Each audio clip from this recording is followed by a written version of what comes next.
Welcome. In this video, I'm going to tell you a little bit about Autocrat, why you might want to use it, and what it is. Autocrat is a free Google Sheets add-on from New Visions for Public Schools. It allows you to create form letters and certificates, essentially, from a spreadsheet. So each row in your spreadsheet will turn into an individualized, personalized document.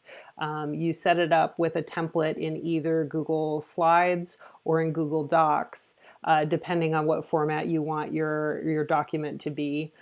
We use the slides version for our online certificates that are emailed out after a workshop. If you complete a survey for us, you get sent this nice certificate that you can see just under me that says that you attended the workshop.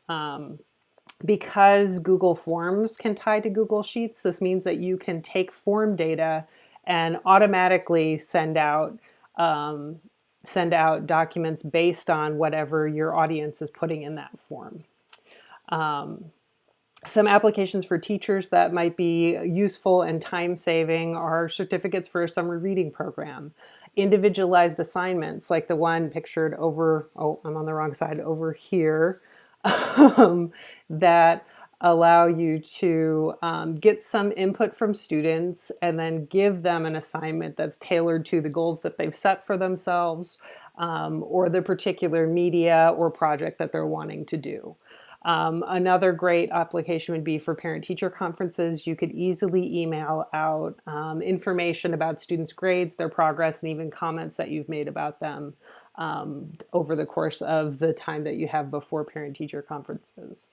All of these are really neat ways that can be implemented easily, either in digital instruction or in the face-to-face classroom, to save you some time, but to still give your students a personalized feel.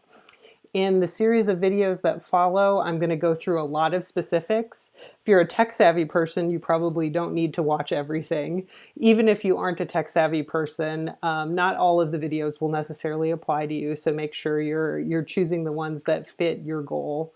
And even if you don't describe yourself as tech-savvy, this is a really easy thing to do once you've gotten the hang of it and once you've had someone walk you through it. So I'm happy to walk you through it. And I look forward to hearing some feedback from you in comments and what kind of cool applications you've come up with that I have not even been able to imagine at this point.